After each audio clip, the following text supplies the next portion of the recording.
Thank you. Good afternoon, everyone. Welcome to the Town of Osoyoos regular open meeting of council, January the 14th, 2025, 2 p.m. in council chambers. So first off, we will need the approval of the agenda, and there are no late items. Thank you. Councillor King, Councillor Bennett, all in favor? Thank you. And we need the adoption of the regular open minutes from December the 10th, 2024. Could I have a motion to accept those, please? Councillor Bennett, Councillor Poderica, all in favor. Thank you. So we will now go down to staff reports, and Mr. Davis has a report from the Grant Evaluation Committee. Go ahead, please, Mr. Davis. Thank you, Madam Mayor. Before you is a number of recommendations, which will be brought forward after our meeting with the grant committee. The Grant Evaluation Committee, it's comprised of 3 members of council and myself. The recommendation from the committee is based on criteria established through the terms of reference. And that is, to name a few, if the application is submitted on time, if they have nonprofit status, if the event or organization is within the town of Osoyoos or within the area, final report from previous year if applicable. So if they've replied or applied from one year to the next, they get garnered on that. And of course, the appropriate financial request, knowing that we have limits. The Grant Evaluation Committee, when we met, we went through 2 programs. One was the Community Service Grant Program, and the other was the Resort Municipality Initiative Grant Program. The Community Service Grant Program has a budget of $64,000, and the RMI program has a budget of $100,000. And the community service grants, we got $127,000 in requests. And the RMI was just a little over $86,000.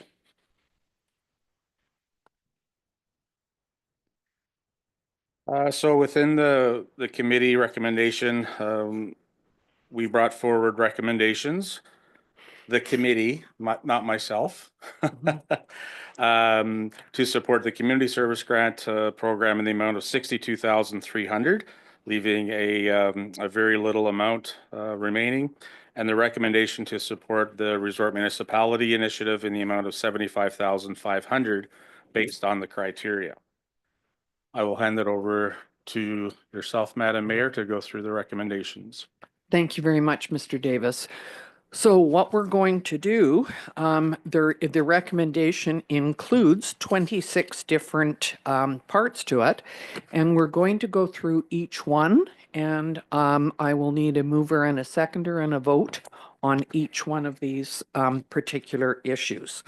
So the first one is that we need a mover and a seconder that council approves the Wide Arts National Association request for $12,000 for the All Hallows Festival from the Resort Municipality Initiative. Thank you. It's been moved. Councillor Bennett, seconded. Councillor King, all in favor. Thank you. Next one is that council approves the Osoyoos Beach Volleyball Association request for $5,000 for park rental, licensing, and insurance from the RMI program. Councillor King, Councillor Poderica, all in favor. Thank you. Next one. It's moved and seconded that council approves the South Okanagan Chamber of Commerce for $2,500 for the Osoyoos Oyster Festival for advertising, branding, and social media from the RMI program. Councillor King, Councillor Bennett, all in favor. Thank you. Next, that council approves the Osoyoos and District Art Council request for $8,000 for the Spring Festival from the RMI program. Councillor Poderica, Councillor Bennett, all in favor. Thank you. And next is that the Osoyoos, that council approves the Osoyoos Festival Society for $7,500 for 2025 special events from the RMI program. Councillor King, Councillor Poderica, all in favor. Thank you. Next is that council approves the South Okanagan Similkameen Pride Society request for $8,000 for the Pride Arts Festival from the RMI grants. Councillor Poderica, Councillor King, all in favor. Thank you. And that council approves the music in the park request for $32,500 for the concert series from the RMI program. Councillor King, Councillor Bennett, all in favor. Thank you. Those are the ones for the resort municipality. Those are the grant program. We're now going to move on to the community services grant program. And the first one there is that council approves the Osoyoos Secondary School request for $4,500 for the 2025 high school bursaries from the Community Service Grant Program. That's for there are 3 grants that are given out for that amount. Councillor Chong, Councillor Bennett, all in favor. Thank you. Next one, that council approves the funding for teams and individuals traveling to provincial games or higher for $2,000 from the Community Services Grant Program. I love it, the RAMP program. So could somebody move? Thank you, Councillor Chong, Councillor Poderica, all in favor. Thank you. And that council approves the Osoyoos Actor Studio request for production costs for $1,000 from the Community Services Grant Program. Councillor King, Councillor Poderica, all in favor. Thank you. And that council approves the Desert Valley Hospice Society for $3,000 for advertising and transportation costs of various local programs from the Community Services Grant Program. Councillor Chong, Councillor Poderica, all in favor. And that council approves the South Okanagan Mental Wellness request for $2,000 for assisting with the support group from the Community Services Grant Program. Councillor Poderica, Councillor Bennett, all in favor. Thank you. And that council approves the Osoyoos Beach Volleyball Association request for $5,000 for volleyball equipment from the Community Services Grant Program. Councillor Chong, Councillor King, all in favor. Thank you. And that the council approves the Osoyoos Curling Club request for $3,000 for building improvements from the Community Services Grant Program. Thank you, Councillor King, Councillor Bennett. All in favor. Thank you. And that council approves the Osoyoos Festival Society request for $7,500 to support fireworks for Canada Day from the Community Services Grant Program. Thank you, Councillor Bennett, Councillor Chong, all in favor. Thank you. That council approves the Osoyoos Lake Water Quality Society request for $3,000 to assist with the ongoing cost of monitoring the lake from the Community Services Program. Thank you, Councillor Poderica, Councillor King, all in favor. Next, the council approves the Osoyoos Museum Society request for $3,500 for informational signage from the Community Services Grant Program. Councillor King, Councillor Chong, all in favor. Thank you. That council approves the Portuguese Canadian Cultural Society request for $5,000 to assist with the purchase of a dishwasher and exterior doors from the Community Services Grant Program. Councillor Bennett, Councillor Chong, all in favor. Thank you. That council approves the Osoyoos Traditional Archery School request of $4,000 for archery equipment and targets from the Community Services Grant Program. Councillor King, Councillor Chong, all in favor. Thank you. And that council approves the Osoyoos Desert Society request for $4,000 for the completion of barrier-free washrooms, accessible parking, and pathways from the Community Services Grant Program. Councillor Chong, Councillor Bennett, all in favor? Thank you. And that council approves the Lake Osuya Sailing Club request for $2,500 for accessible washroom upgrades. Councillor King, Councillor Bennett, all in favor? Thank you. And that council approves the Bighorn Air Cadet Squadron request for $500 for a rolling staircase from the Community Services Grant Program, subject to other funding coming from the town of Oliver and other municipalities where air cadets live. Councillor Chong, Councillor Poderica, all in favor? That council approves the Osuyas Lawn Bowling Club request for $2,500 for fencing from the Community Services Grant Program. Councillor Poderica, Councillor Chong, all in favor. Thank you. And that council approves the Osuyas Elk Senior Citizen Society request to cover subsidized activities and building improvements to a maximum amount of $2,500 from the Community Services Grant Program. Councillor King, Councillor Bennett, all in favor? That council approves the Osuyas District Arts Council request for $1,800 for track lighting repairs and replacement at the gallery for the from the Community Services Grant Program. Councillor Chong, Councillor Bennett, all in favor?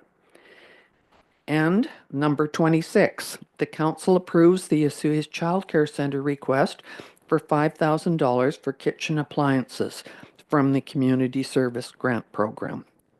Thank you, Councillor King, Councillor Chong, all in favor. Thank you very much. So that's a lot of money.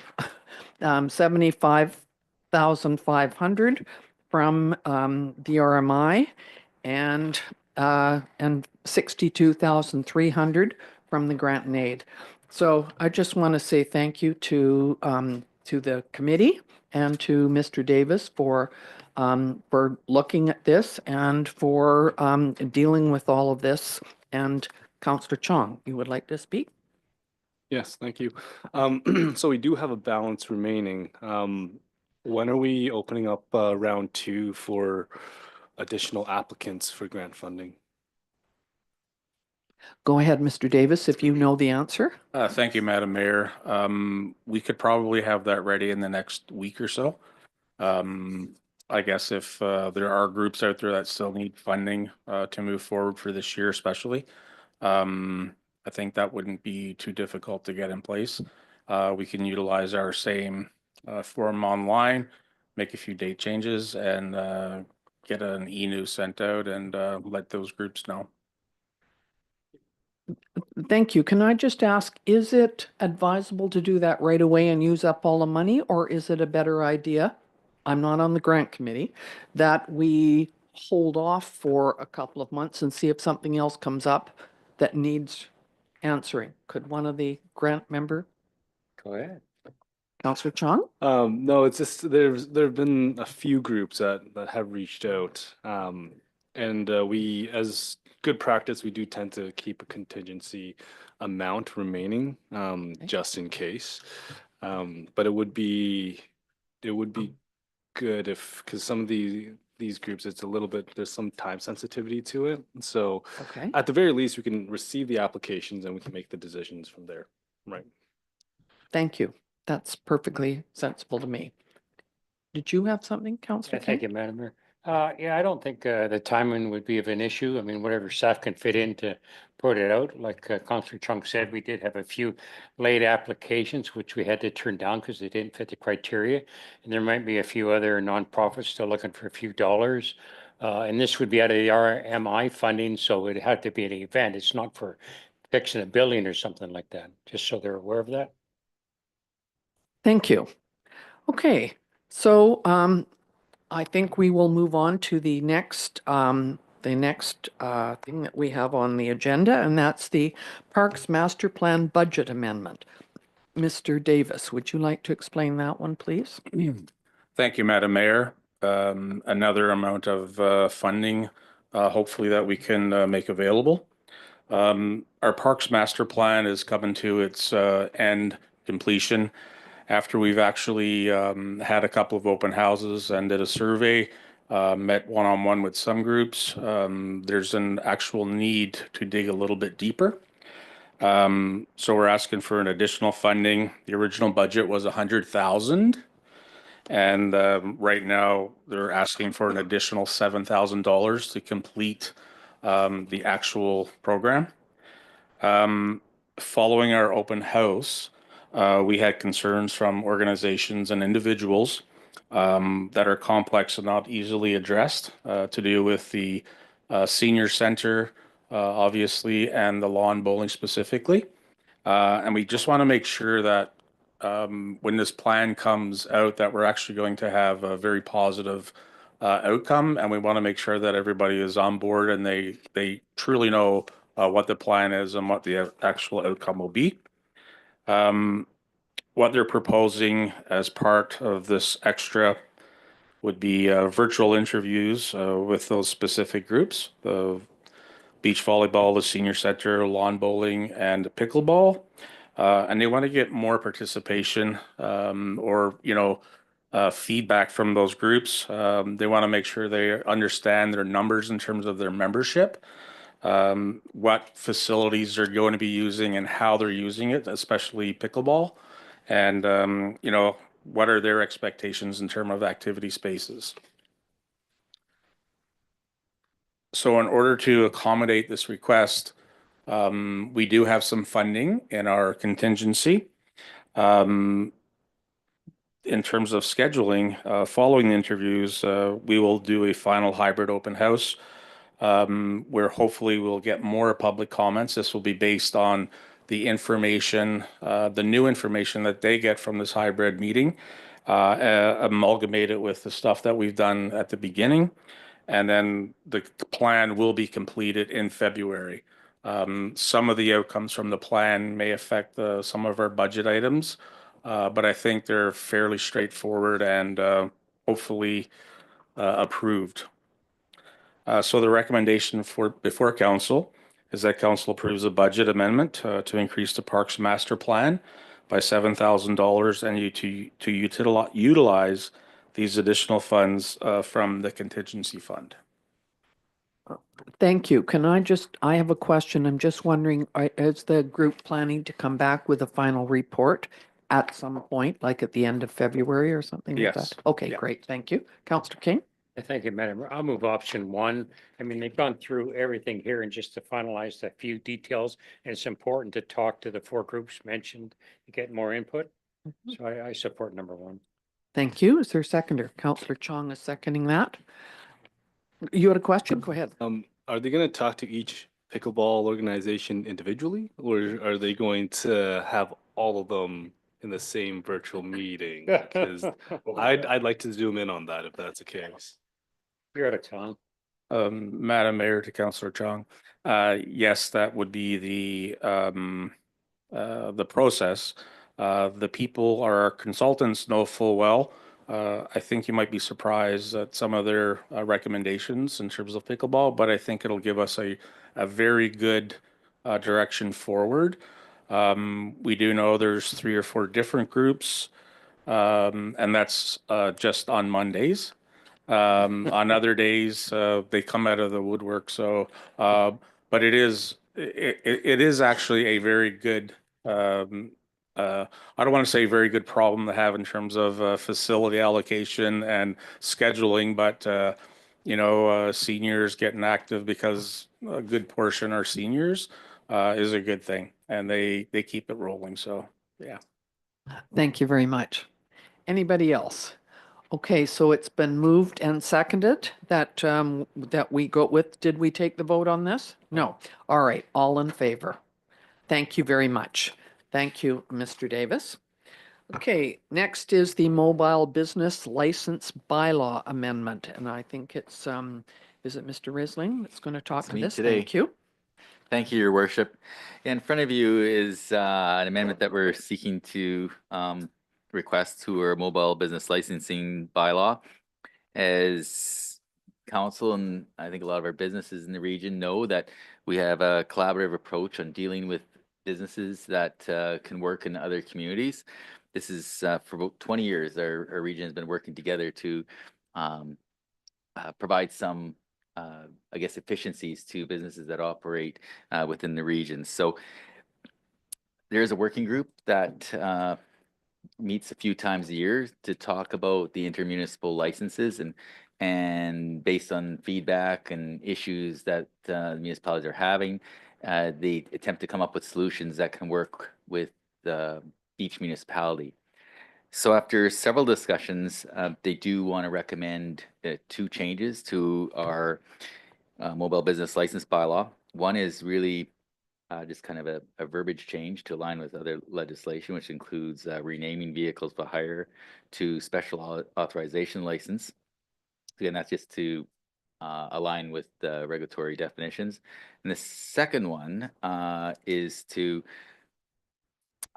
add boat rental companies to the list of exclusions, including tours, carriers, fishing, parasailing, and any other hired rental boat or related activity. And again, most businesses can take out a license here. If they want to operate in other municipalities, they take out an intermunicipal license and they can go do work in all over Summerland. There's a list of about 50 municipalities that they can work at. And there are some exceptions because some municipalities have different circumstances and need to control some of the businesses, and therefore there are a list of exclusions. And one that has posed some problems just because different municipalities have different parking requirements and various other things associated with these boat rental companies. They want to control the access of these businesses to their jurisdictions individually. So that's why, to be consistent within the region, the consensus of the 18 or 20 communities from an administrative perspective is to include that as an exclusion to the intermunicipal licensing requirement. So recommendation from administration and several administrations within the region is that council provide first, second, and third reading to mobile business license bylaw amendment bylaw number 123204 2025. Thank you very much. That certainly makes sense, and it's always nice to see all of the communities in the Okanagan and is it just Okanagan? It's not over in Smilkameen, working together on this. So I think it's a great way to deal with things.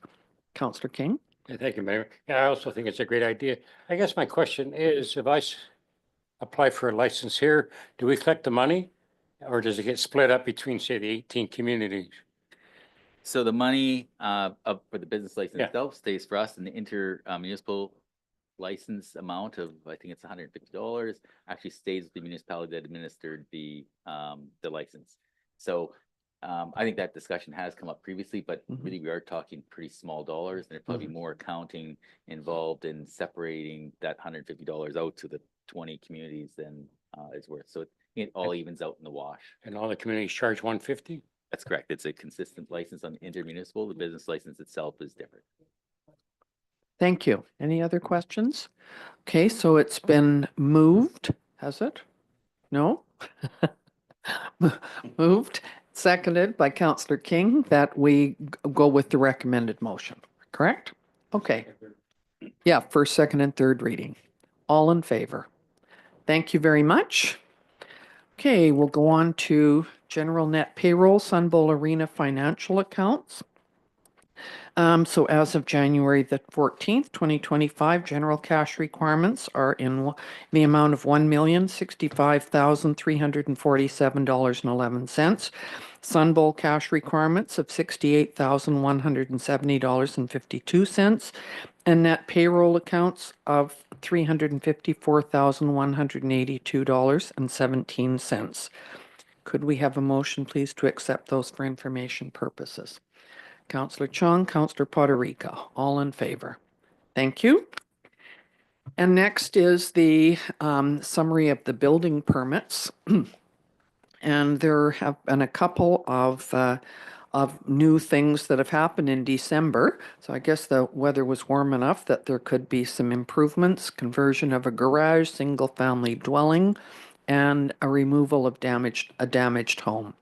So it totals $556,000, and year to date in 2024 was $19,494,000. And I don't know why we have the total well, from a year ago, it was 20 million. So it was pretty close last year and the year before. So any concerns on that one? Could we please have a motion to receive the building report? Thank you. Councillor King, Councillor Chong, all in favor. Thank you. So we'll go on to official community plan amendment bylaw, and that would be 6819 and 6821 Cottonwood Drive. So Ms. Duong, go ahead, please. Thank you. So this relates to file number Z23-05. It involves official community plan and zoning bylaw amendments. Since it's been a couple of months since council has last seen this file, I'm just going to give a very quick recap of what the proposal is. So the properties at 6819 and 6821 Cottonwood Drive have a bit of mismatched zoning and OCP. Where the property at 6819 Cottonwood is generally zoned and designated for medium density residential purposes. It's slightly larger than 6821 Cottonwood Drive. However, both parcels are located within the urban containment area. 6821 Cottonwood Drive is zoned and designated for low density residential purposes, and I'll go into that a little bit more in my next slides. But currently the parcels are generally vacant with the exception of an existing accessory building that would need to be demolished in order to move forward with their development proposal. And speaking of, their proposal is to develop the two properties as one, to undertake a 19-unit townhouse development. And this would consist of those 19 units being in a 3-story townhouses with roof access. So the development as proposed, as I mentioned, would require the consolidation of those two subject properties if this rezoning is approved. And as mentioned, these two properties have differing OCP and zoning designations, which currently presents itself as a challenge, and which is why the applicant has proposed the amendments that are being considered. So with respect to the existing zoning, as mentioned, so the small scale multi-unit residential zone, that is the low density residential zone that applies to 6821 Cottonwood Drive. It's limited to 2 dwelling units at the moment as a maximum density, and this would be in the form of duplex or a single detached dwelling with either an accessory dwelling or secondary suite. On the other hand, the property at 6819 Cottonwood Drive, which is zoned a medium density residential 1, permits apartment building and townhouse to a maximum density of 75 dwelling units per hectare. So when you look at these two properties together being at a cumulative land area of 2,452 square meters, that would be a maximum of 18 dwelling units that's permitted. So just a very brief overview of what the OCP sets out. The low density residential designation would typically support those single detached dwellings, accessory dwellings, and secondary suites, and that would be to a maximum of 3 to 4 dwelling units, and that was actually an amendment that was made in anticipation of future small scale multi-unit housing density requirements that would be pursued following the lapsing of that extension request that was approved by the minister back in the fall. Now, the medium density residential designation typically supports housing that's in the form of multifamily units such as apartments or townhouses, and that would be to the maximum of 75 units per hectare. And there is a multifamily residential development permit area that is typically applied to medium density residential lands. So it currently only applies to 6819 Cottonwood Drive, but does not currently apply to 6821 Cottonwood Drive as it is currently zoned for low density residential purposes. With all that being said, the proposed OCP amendments are largely focused on the property at 6821 Cottonwood Drive. So that would be to amend its OCP designation from low density residential to medium density residential, and also to include it in that multifamily residential development permit area. With respect to zoning amendments, the proposed zoning amendments would align both of the properties to a medium density residential 1 site-specific zone with a site-specific provision to permit 19 dwelling units on a parcel of a land area of 2,452 square meters. So it effectively makes it contingent on the consolidation of those two parcels. So just a bit of history. Council did resolve to give first and second reading to the amendment bylaws and schedule a public hearing for November 12th, 2024. And that was done at the October 22nd, 2024 council meeting. And on November 12th, a public hearing was held in regards to the file. And following the public hearing, council did resolve that consideration of third reading be postponed until further information was received from planning staff, and that would be consideration of a shadow study. So we have since received that shadow study, and it is a bit challenging to see it on this slide, but it is also included as part of your agenda package, which demonstrates the shadows that are cast at different times of the day. I believe it's 10 a.m., noon, and 3 p.m., and this would be during the spring and the fall. So you can kind of see the most dramatic shadowing occurring during the afternoon. Now, that being said, we did want to make it clear that the applicant isn't bound to developing the site as per the plans that they've submitted as part of this rezoning application.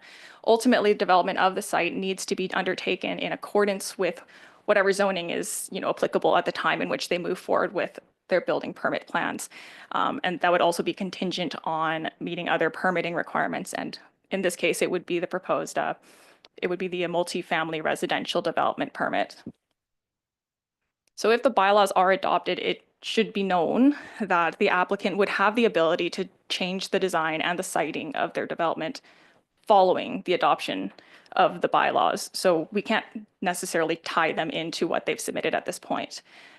So with all that in mind, we do see this as not being particularly relevant to our assessment of the proposal, and we've maintained our assessment as has been previously presented. And I'll also summarize that in the next slides.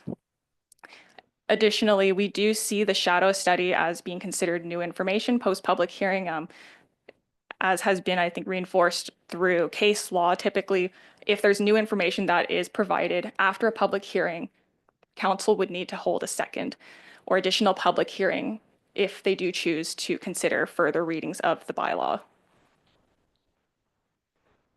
So just a bit of a summary. So this would go over the assessment that is provided in this council report and has been provided previously, but the two parcels do have mismatched OCP and zoning designations, being low density residential versus medium density residential. And in order to facilitate their 19-unit townhouse development proposal, they do need to consolidate those two lots. If the bylaw amendments are adopted, this would result in both parcels having an OCP designation of medium density residential, a zoning designation of medium density residential 1 site specific, with that site specific provision that would allow for 19 dwelling units contingent on them consolidating the two lots, and also both parcels being within the multifamily residential development permit area, making any future development of the sites for multifamily residential purposes subject to the issuance of a development permit. Additionally, the OCP does acknowledge that the town does have very little developable land, and priority should be given to making sure that we are utilizing the land effectively and efficiently, particularly those that are developable and currently have residential zoning or designations. The OCP also supports a range of housing types to meet a range of housing needs across different demographic and social groups, and does acknowledge that future intensification of traditionally low density residential neighborhoods is expected as the town grows. So staff's assessment is that the lot consolidation and development proposal do seem to meet these criteria here to provide an opportunity to more effectively and efficiently utilize developable residential lands within the town. Additionally, as previously mentioned, the Town of Vesuvius Fire Department, in response to a referral for these bylaws, had indicated that as the development proposal would involve a building greater than 3 stories, so the 3 stories plus that roof access tip it over, an aerial apparatus may be required to ensure adequate fire suppression. And so at this time, we are seeking council's direction with respect to whether to essentially proceed with a public hearing. That we've identified a date of February 11th, and I'm embarrassed to say that I did put February 11th, 2024. I meant 2025. So that would be the next available date for a public hearing that staff give notice of that public hearing. Or at this time, if council does not wish to proceed, they do have the option of rescinding first and second readings and abandoning the bylaws. And our administrative recommendation is option 1. Thank you. Thank you very much, Ms. Duong. And thank you for explaining it, because we've gone through this a couple of times, so totally understand it. Council, what's your pleasure? Councillor King? Yeah, thank you, Madam Mayor. I just wanted clarity. If this got moved forward, right now they're proposing 14 units, but they could actually change it and move it up to 19 if they chose. So at this time, they've proposed 19 units, and that would be the maximum that would be permitted under the zoning that they've requested. Okay, is there somebody who would like to go ahead?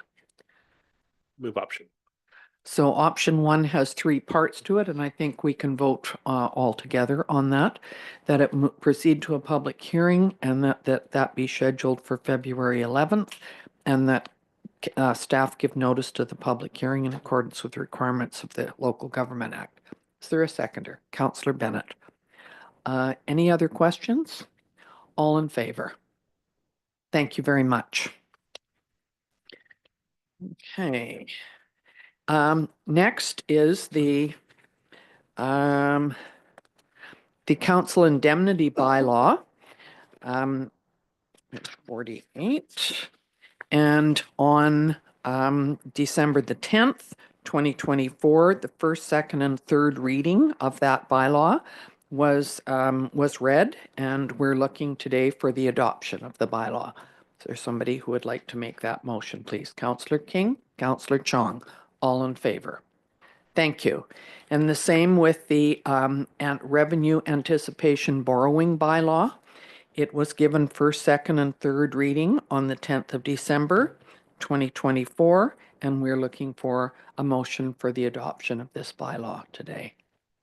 Councillor Poderica, Councillor Chong, all in favor? Thank you very much. And we will now ask for the CAO to give his report, please. Thank you. Thank you, Your Worship. Yeah, so I'm just gonna give you a heads up. We're looking to implement the new waste collection, residential waste collection process here over the next several months or year, and we need to start planning for that, and that includes the purchase of carts. And so likely within the next month or so, there's gonna be some information coming out to the residents to like some selections as far as cart sizes. So more to come, but I just wanted to flag that that's something we're working proactively on, so we can ensure we get the best pricing and that type of thing as we make the transition, and to ensure that we seek information from the residents to ensure that we are getting the size of carts that they require for their lifestyles. Other things that have been going on, received their 2 e-trikes just prior to the holidays. That was something that council was made aware previously, which is going to be a great experience. So they arrived, and working with the local business to administer the program so people can actually use those e-bikes on a regular basis. So we're looking forward to that.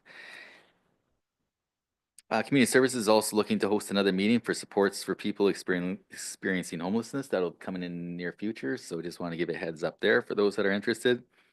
What's happened over the last few weeks was the Christmas Skate on December 23rd, where nearly 180 people showed up. There was a ton of stuff going on. Obviously, the free skate, hot dogs, and drinks for the first 100 people, cookie decorating, and numerous other things that were going on. Sonora was really busy over that period. 24th and 25th, I think they saw about 450 participants come through the arena. So again, it was just a very place over the Christmas break. And because the family skates are so popular, there's going to be another one on Family Day. So February 17th, that's coming up. So if you don't have plans for that day yet, keep that in mind. We continue to work with Fortis on energy audits, so we're looking forward to hopefully finding some additional efficiencies that we can put into the arena to basically save taxpayers money. The Desert Park squash courts, they've seen their renovations. The walls were painted, damaged ceiling tiles replaced, and some new lighting was put into the lobby and area painted. And as another reminder, winter program registration is open. A lot of the programs have started, but I think there's still opportunity to join some programs if you so choose. I also want to remind people that it's dog license renewal time and business license renewal time. So it's if you have one of those, please come in and or pay online to get to renew your licenses. By law enforcement officers, they've been dealing with lost dogs. I know we bring this up quite a bit. So just another reminder for people that have dogs to make sure their fences are closed, that type of thing. It does take a lot of resources to deal with these issues, and there's a lot of other things that our bylaw officers could be spending time on. So please just check your gates. Yeah, just another friendly reminder. On the financial side, still working on the quarterly billing, so we're getting closer to that. And the new fire engine, 191, showed up last couple weeks ago. As I think most people are aware, that wasn't expected to come till 2025, and there was an early delivery date, so that showed up. So that's fantastic. From operational services perspective, they fixed the boat trailer parking fence. You know, we had that big windstorm. There was actually quite a bit of damage in town, and the guys are still cleaning up things. But that fence, one of our bigger trees in the community fell on the fence, so that was repaired. And we got one of our 5-ton trucks arrived, so a pre-inspection delivery here is maybe it occurred. It's right in the process. And a couple things with our water treatment plant at Station 8, we installed some new equipment there that was part of our capital project. So that's it from the administration side. If there's any questions. Thank you very much, Mr. Risling. Could we have a motion, please, to accept the CEO report for information? Councillor King, Councillor Chong, all in favor.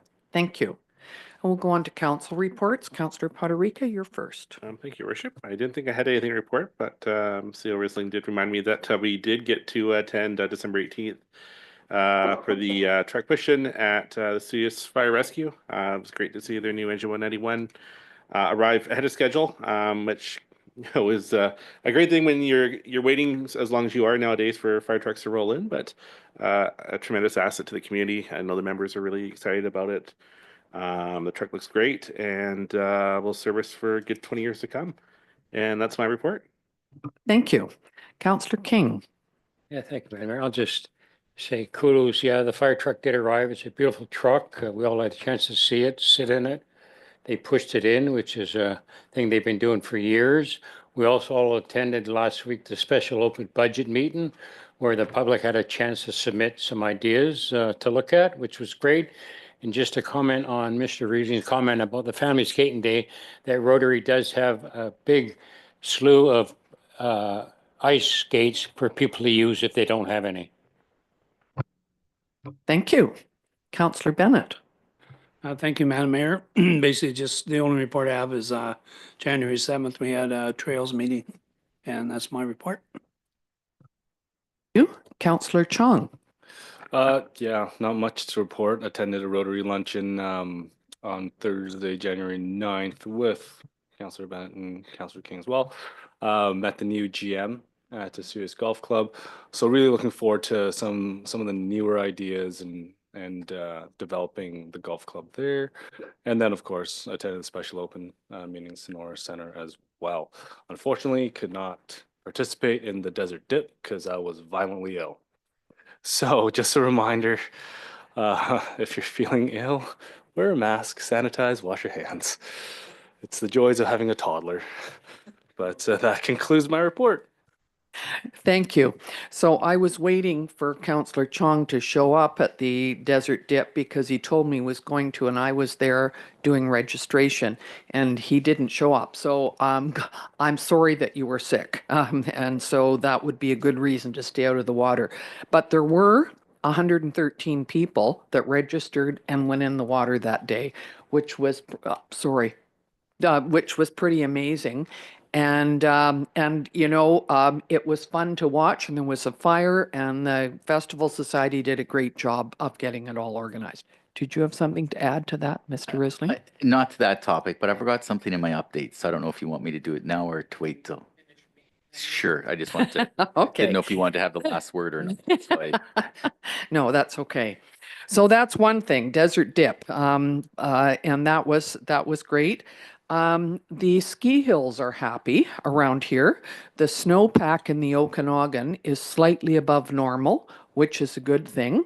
The only thing that we need to cross our fingers on is that the snow melts slowly. So if we get a huge, heat wave, it melts very quickly, and then we're worrying about, not floods, but the opposite at that time. So the other day I was on a Northwest River Forecast Center event. It was they had a webinar, and I went on it. Northwest River Forecast Center is in Washington, but they sort of include up into Canada and down into Oregon as well.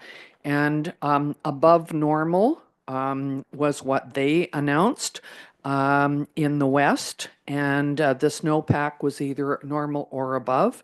And they're looking forward to, their best guess is that January to March will be cold and wet. I don't think that means super cold. I think it just means cool and wet.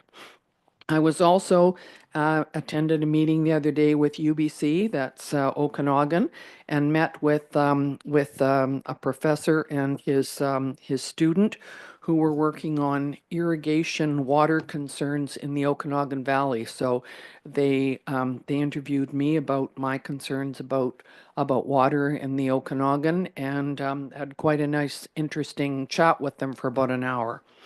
So that was fun. I've been at several regional district RDOS meetings.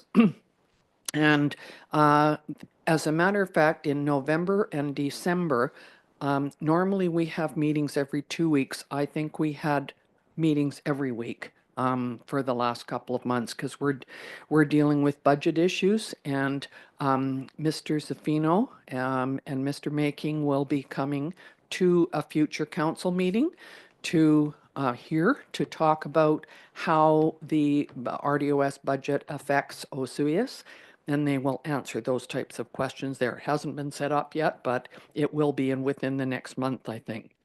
Interesting that the RDOS is working on, they're doing sort of a pilot study on a 4-day work week. And they're finding that there are a lot of people that work for the RDOS that are in agreement with that, and have found that working over 4 days, rather than 5, has given them a little bit of extra time. They certainly have managed to get some people come in for the positions that have been vacant there, and they like that process as well. It's probably easier to deal with in a larger community like that with regional district staff, but it's an interesting concept. And certainly there was something in the Times Chronicle about this quite recently, if anybody was interested in reading about it. And last week at our meeting, of course, we had a 1-minute silence for Rick Knodel, who was the Area C Director. That's Rural Oliver. And he was a really strong proponent of fighting for some of his people that live out in rural, Oliver, that don't have a lot of money and are dealing with a lot of issues. And he was just a real fighter for that. So we're going to miss him for sure. However, the alternate director, whose name is Erwin Shahal, has taken over the job and attended our meeting last week. And just wanted to say that budget meetings this week are scheduled for January the 16th, that's Thursday, and if necessary, January the 17th. And there were some questions and some concerns that came up from letters and from speakers at the meeting last week, and those questions will be answered and talked about. And council and staff will debate and deliberate on budget items submitted by directors and administration. It's certainly an open meeting. We suggest that people might want to watch it online. It's available at all times, although there is room in this particular council chambers for some people. Not a lot, but because we do have a maximum, I think, of 30 people that are allowed in here. So that will be on the 16th at 9 o'clock, and I believe that people have until noon tomorrow to provide any kind of information that they would like, some questions or letters, and those will be dealt with on Thursday morning. So that's all that I had. Mr. Risling, did you have anything else to add? I did, your worship, and it's basically on your last topic there. Okay. I just want to apologize to council and the community for, I guess, the mix-up in the budget documents. There's no excuse, and we apologize for that. This is an excuse, but I'll just explain the process so people can have an understanding of how hectic that the process actually is and how an innocent error can occur. As you can imagine, there's tons of spreadsheets. We deal with hundreds of millions of dollars of stuff, and we're trying to facilitate this. I put in service packages, and there's a whole 5-year plan.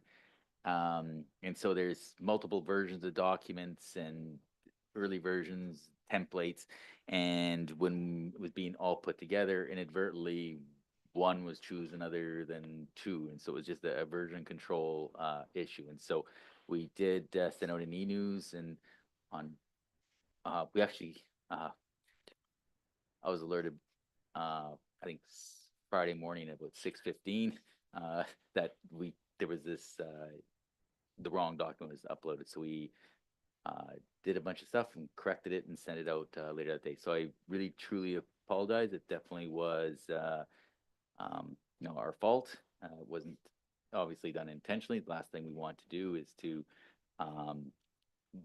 try to mix things up and make things more confusing, because the budget process itself is confusing enough. So apologize to council and the community, and hopefully we can get through the next couple of days and deliver a budget that is satisfactory to everyone. And so appreciate.